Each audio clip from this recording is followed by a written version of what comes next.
Hi there, thanks for clicking the thumbnail and being interested in my work. In this tribute pastel portrait of Maradona, I share with you my techniques and tips on how I achieve skin tone, hair, and be sure to watch it right through to the end because here and there I'll be slowing things down so you can take a closer look. So let's dive in and take a look.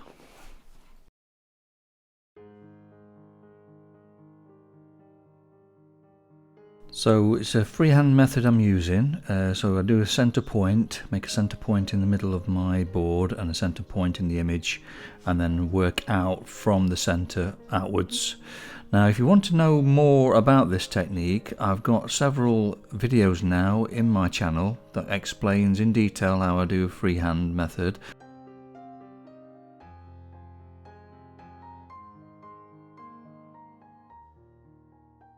Now here's the selection of pencils I use for the underdrawing.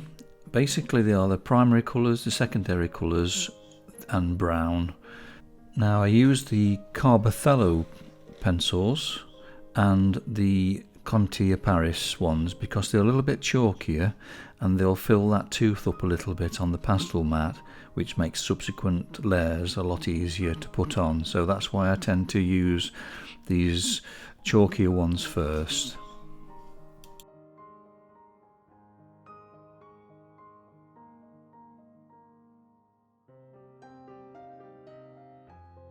So basically what I'm doing is using the primary colours and mixing them on the board, and then to desaturate a colour, so you say if you've got a red that's too vivid, to make it duller you add the complementary colour, which would be green. If it was orange you'd add blue, if it was yellow you'd add purple. So basically I'm going from one to the other and mixing on the board. It's really great practice as well because you get to know how to mix colours, so when you go on to the next stage, when you're using a colour that is actually a similar colour, you can actually change that similar colour very subtly with these primaries. So this is a really good practice to do on its own, really.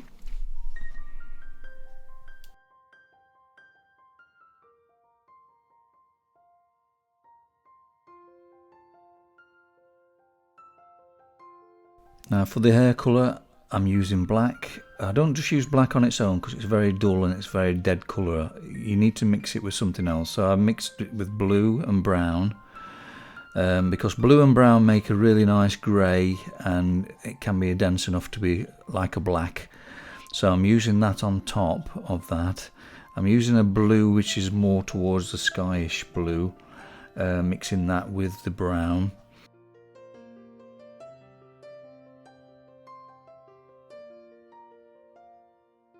Now the backgrounds, I've used quite a few different greys. It's always a good idea to use grey with a background. It makes it more recede and it softens it up a bit as well. So basically I'm just rubbing it with my finger. Again, using primary colours with the grey just to get the right shade. And it's a case of just playing about with it really and seeing what works.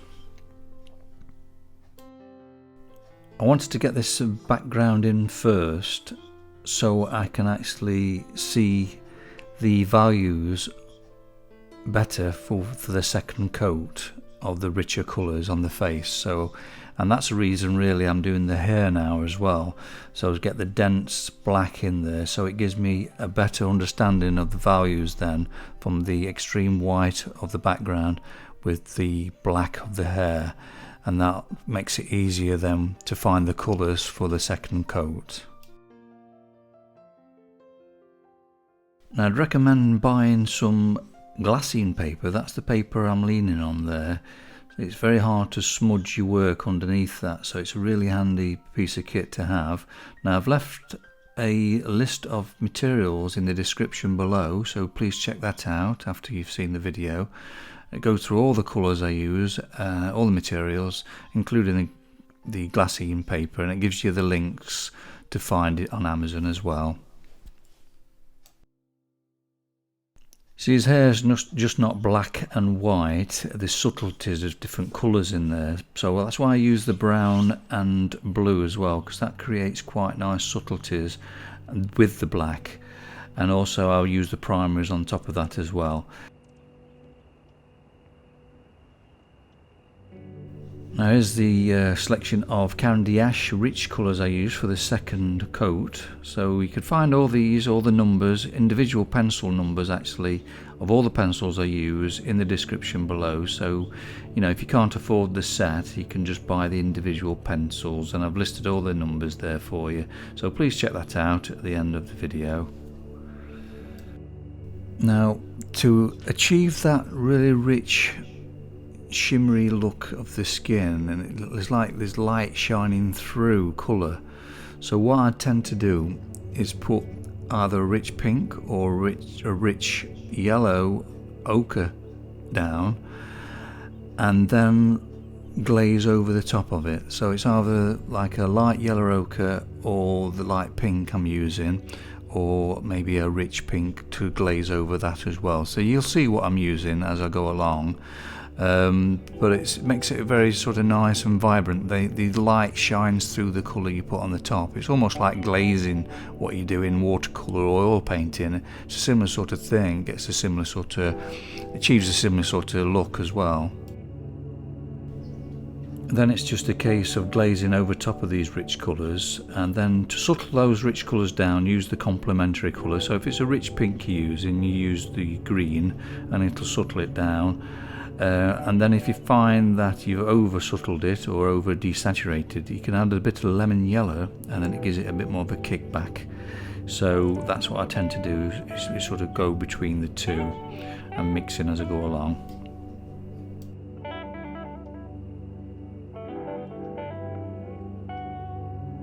If you're finding that you're getting value from this video, why not subscribe? It's absolutely free, and then you're sure not to miss any of my future videos.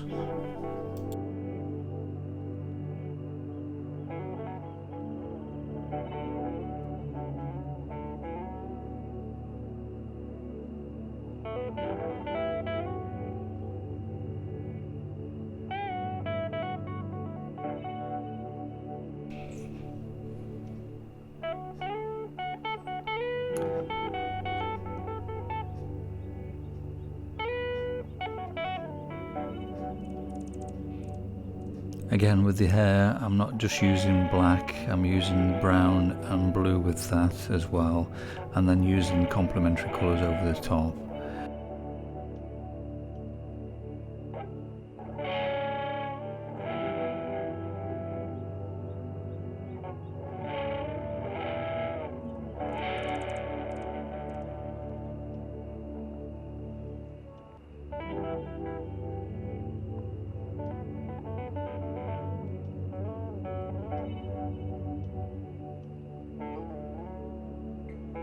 The value system I use is the 9 value system, which is 4 lights, 4 darks and 1 mid-tone. So to help you to see these values, just squint your eyes, and then to see the colours you open the eyes, so you like flipping from one to the other. But if you want to know more an in-depth way of seeing colour with values, I have got a video in my channel that explains it in great detail, so if you wanted to check that out later, I'll leave the link in the description below for you.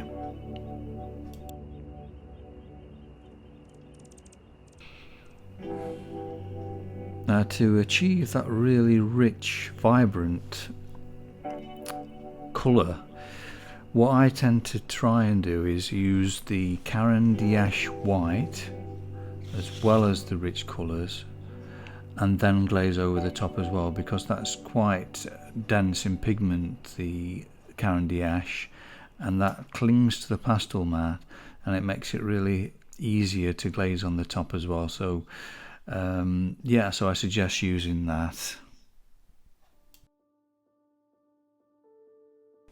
If you're enjoying this video, please give it a like and share it with your friends. I'd really appreciate this, as this would help the channel to grow.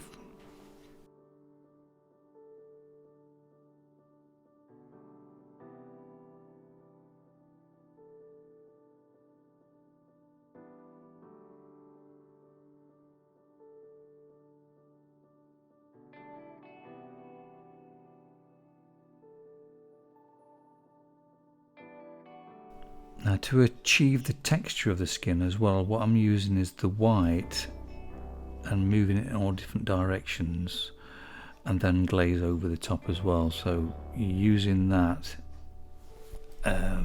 as a way of getting those speckles in the skin, because the skin isn't smooth. There's all sorts of different subtleties, and what I tend to use is the white and also the rich colours, then glaze the 3 primaries, and then the odd secondary colours if it needs dulling down. So it's just a case of just working through it really.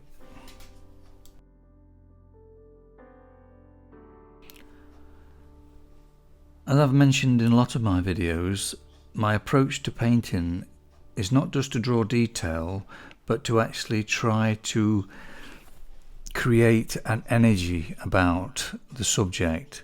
And the way I do that is to switch the mind off, and you do that by actually opening the heart, focusing your awareness on the heart, and sense or send love to the actual image you're working from.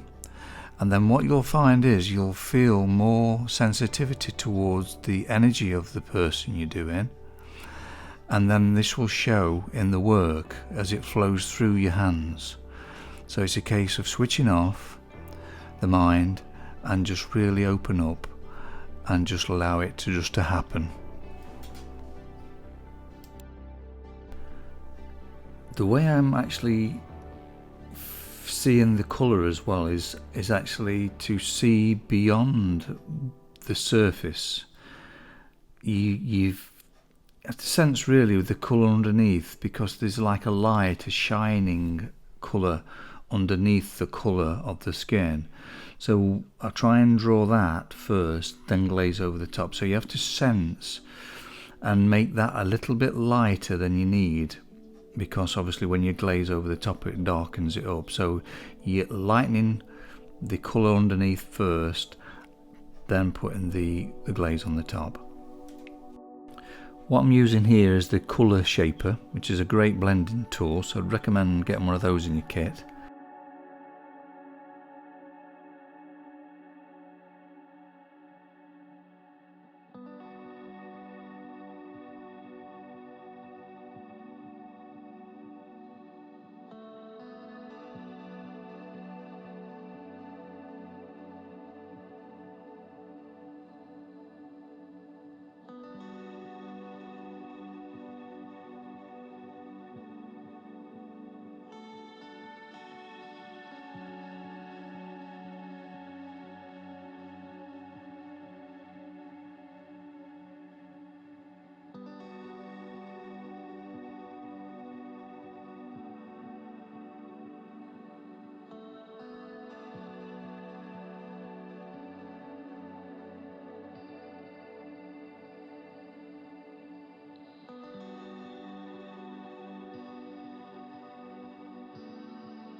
Here's a close-up view of how I get that subtleties by using the lighter vivid colours, but moving all like little directions like squiggles and little dots, and just to get that sort of the feeling of the skin, so it's not, so the skin don't look plastic.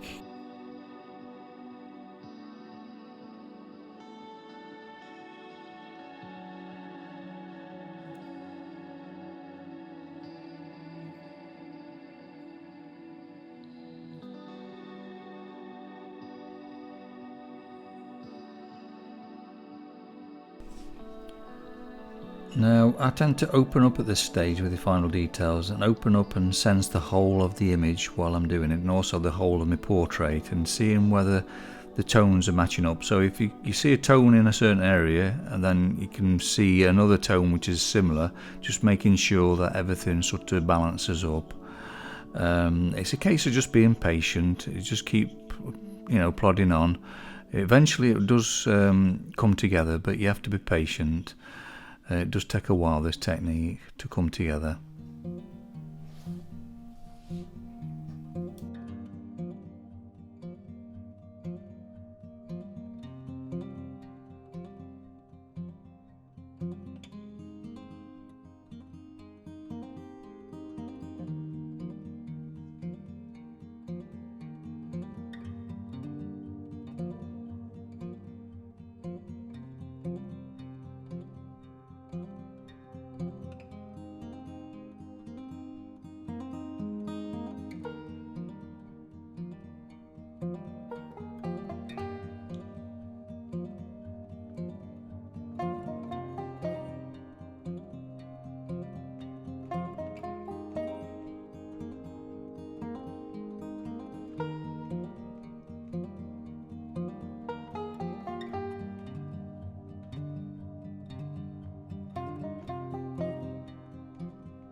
Here's a little tip for gold, is to use the white first to get the highlights down first, and then glaze over with lemon yellow and like a burnt sienna colour, which is like a reddy brown colour.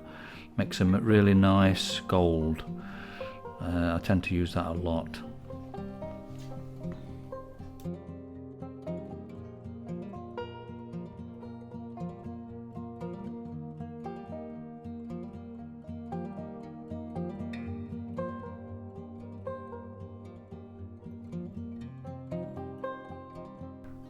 Hope you've enjoyed part 1. Part 2 will be coming next week.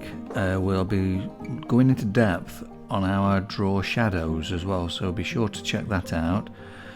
Also be looking at how I put the final details in the skin tones as well, and what to look for, you know, regarding edges and values. Also not forgetting that I'll be doing the close, finishing the portrait off, so there's quite a bit of information there for regarding how to draw badges and things.